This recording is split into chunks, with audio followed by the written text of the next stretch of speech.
Are you Genevieve Ortega? Geneva Ortega. Ma'am, you're charged with assault, bodily injury. You're facing up to a year in jail and or a $4,000 fine. We're going to do probable cause. You have the right to remain silent. Anything you say can or will be used against you. You have the right to have an attorney present. If you cannot afford one will be appointed to you, ma'am. Okay. Officers were dispatched to a road rage incident and spoke with two complaining witnesses who advised that the incident started at the gate of their apartment complex as they were trying to leave. The defendant's car was stopped in front of the gate and complaining witness 1 honked her horn so she can move her car out of the way. The complaining witness made a right turn to... Hold on. Co-defendant. Are you Ms. Torres? Ma'am, you're charged with assault, bodily injury. You're facing up to a year in jail and or a $4,000 fine. You speak English, correct? Okay. So I think where we left off, you said that there was a defendant's car was by the front gate of apartment complex. Yes, Your Honor. Okay. And the complaining witness 1 honked her horn so she can move the car out of the way. The complaining witness 1 made a right turn to go westbound on West Little York, and complaining witness 1 and co-defendant stopped at a red light. The co-defendant, Ms. Torres, started throwing things at her car. They went westbound on West Little and then made a right at Eldridge, and defendant Torres yelled, "Pull over, let's fight." The complaining witness 2 said that they continued going northbound on North Eldridge, and the defendant brake checked her several times before stopping in front of the complaining witnesses. It's like something I see out of YouTube, man. Defendant then got out of the passenger seat, walked up to the complaining witness 1's vehicle, attempted to open the side door to remove her from the vehicle.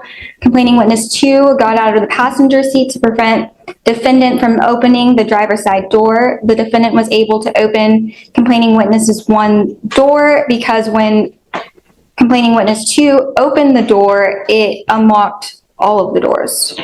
The defendant grabbed complaining witness 1, dragged her out of the vehicle by the hair, struck her with a closed fist towards her head, scratched her, and threw her in the dirt. Complaining witness tried... Who did that specific? Was that defendant Ortega or Torres? Ortega. Simple honk turned into a brutal road rage fight. Torres allegedly dragged the driver from her car, punched her, and threw her into the dirt. Now, the judge must decide what happens next. What do you think? Like and subscribe for more. And then complaining witness tried to break up the fight, and while doing so, the defendant grabbed him by the genitals and would not let go. Both complaining witnesses felt pain/discomfort. Injuries were observed on the complaining witnesses, and the defendant, Ortega, admitted to the assault but said the complaining witnesses were the aggressors. Witness and video confirmed that the defendant was the aggressor. As far as what about the defendant number 2? Genitalia grab, Pavel? No one charged on that one? I don't know. It's probably, you know? Yeah, not as of right now. Ladies, I'm going to find that there's probable cause to go forward with your case. Ms. Ortega, if I send you for a drug test right now, what are you going to test positive for? Nothing. I'm sending you for a drug test right now. You too, Ms. Torres. I expect you guys to come back. At that time, we'll talk about your lawyer. If you do not come back, I will set your bond extremely high. I'm done playing games. I will not stand for it. I'm going to do everything in my power to protect every single person of Harris County. Do you understand? If I find that you violate that, I will do that to you guys. And I will revoke your bond, make it extremely high. You understand?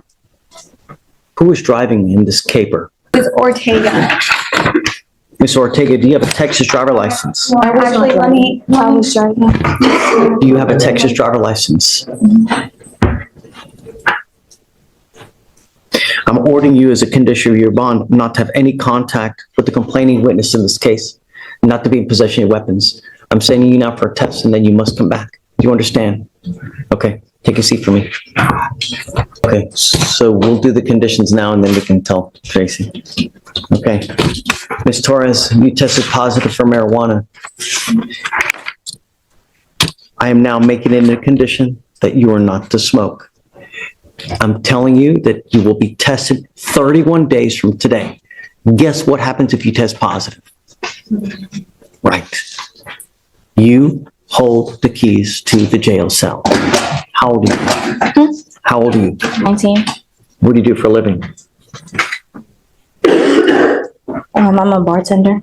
Where? The Zone Sports Bar. Did you graduate from high school? After video backed the witness's claims, then Torres tested positive for marijuana and was warned. Test positive again and jail could follow. The judge made it clear, no more games. Like I said, you've been ordered not to consume alcohol, illegal drugs, unprescribed controlled medication. I will bring you back in 31 days to test you. How much money do you make a month? Yeah, like 1,000. Okay, I will appoint you a lawyer, but today's already 1:00. It's too late. So what we'll do is I will give you an application. You can take it back with you, and the next time you come, you can give it back to us, and we'll appoint you a lawyer. You will get tested again. No more smoking. I will not accept any kind of explanation. I was in a car and other people were smoking. Someone gave me a gummy. I didn't know what it is. I don't care, and I will not entertain excuses. Do not have any contact. And the problem is, Ms. Torres, is this is at 19. This is your second assault case. Why so angry?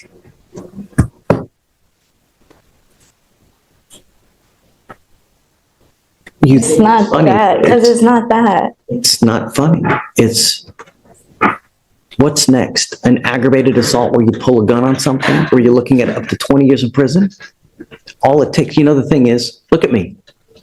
The thing is that, you don't get many chances in life, but to reflect and look at what you're doing and thinking to yourself, oh my God, if I do this, what's going to happen? If I say this, what's going to happen? Ma'am, think before you act. Sometimes.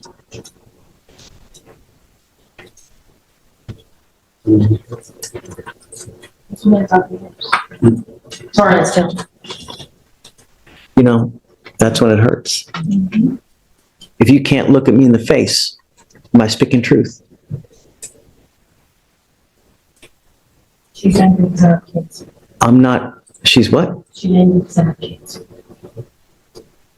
Is this the proper response because mom has cancer? What if she really needs your help and you're in custody? Who's going to take care of mom? What kind of cancer do you have? Okay. What do you do for a living, ma'am? I work for a radiology doctor and an oncology doctor. Okay. Are you married, ma'am? Already facing her second assault case, the judge warned that another violent incident could mean years in prison. Then the conversation turned emotional when Torres mentioned her mother had cancer.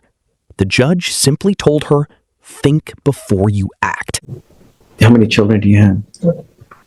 I will appoint you a lawyer, but today it's already 1:00 and everybody's gone. We can give you an application. Come back to us in a couple weeks or whenever you want, and I can appoint you a lawyer. If you want to come back tomorrow, we can have you come back tomorrow and we can give you a lawyer tomorrow. On Saturday? Oh, tomorrow's Saturday. Hell no. I meant Monday. I'm not coming tomorrow. You cannot even drag me. She's a good girl. It's a second assault case. The first one, can It's you explain to him that actions speak louder than words. What you tell me goes in one ear, goes out the other. Paper dictates. you read it? I'm not gonna read it. I'm just telling you what I see. Because you see the word that says assault, you're assuming that it was my fault. That's why I said all you have to do is read it. This situation, I don't want to talk about this case, but your situation, the problem is this case. And from what they've read, I will let you pick whatever day you want to come back. You can come back together, okay? The only thing I'm asking you, both of you guys, do not pick up any new cases. Do not get in any more fights. Don't drink alcohol, don't use any dope, and you'll be fine with me, okay? I will have you go to Victoria. You guys can pick whatever date you want to come back. Come back, bring the paperwork, come early, and then we can appoint your lawyers early. That way you don't have to wait this long as well. Doctor's appointment on Monday. Okay, I can come back with it. The first one is at 10:33, and the second one is at 12 noon. I can come right after that, it's at 12. No, we're done usually, yeah, because lawyers are usually gone and out of here by 12:30. So, I mean, you can come Tuesday if you want early, you can come Wednesday, any day you want to come. You can come the following week too, if you want. So I'm not, you can come next week, you come the following week, whatever you want. I'm not, I'll give you up to, 30 days for you to decide what day you want to come back. My only concern is I don't want any more trouble. That's all. And I want our streets to be safe, Imagine, Ms. Torres and Ms. Ortega, what if you had gotten out and the other person has a gun? Turned for their lawyers, but issued a strict warning. No new crimes, no fighting, no alcohol, and no drugs. He reminded them that road rage can quickly turn deadly. Do you know how many cases we see here where people get shot because they get out with this road rage? I mean, the DA, he's shaking his head over there, man. How many cases we have, you just get out of the car, you start walking, another person's got a gun, they start shooting. Even to officers it happens. Yeah, all right, enough preaching. I'll have you guys go over there. You guys are gonna have to wait just a little bit for Tracy to get back. Once you sign your bond conditions, you guys are free to go, okay? I got a message to my phone saying I have to pick up a portable. So maybe they were conditions from the magistrate. Perhaps the magistrate put like an Said it- ankle monitor on you. The paper that y'all gave me from right here, it says they're portable for my car. This the text message. Warrants. Mhm. Just haven't taken about any portable. Yeah, I know. It's gotta be perhaps from the magistrate. I don't know. What's the case number on this case, so I can look it up? 251 1 7262. 262. I Should put it on, I don't see it. what did you say, portable? Judge, it says that on the general conditions of release and supervision. You saw that, Ramona? Yeah, Judge, it's on there, on her new case. Where? I don't see it. Is this Torres, Olivia Torres? Yeah. It's her general conditions of release and supervision, From right underneath her bond condition, her bond. under that capias thing? No, it's right under the capias. It says if you're charged with the DWI. Second, install an ignition interlock. So that's what she's talking about. And maybe it doesn't apply to this case, but Yeah. that's why she got that. It doesn't apply here. I don't know. Tracy, can you see if this horse has been ordered to have an interlock? Do you need the cause number? I don't see it. Regardless, if they had ordered it on you, I will take it off. Just don't consume, don't use. They're going to call you to take a drug test or an alcohol test. And I am going to test you 31 days. Just as long as you don't use any dope, you'll be fine. And no alcohol. All right? All right. Go sign your receipt. Can turn deadly. After clearing up the confusion, Torres was reminded, no drugs, no alcohol, and another test in 31 days. Then they were free to go. Like, subscribe, and follow for more courtroom drama.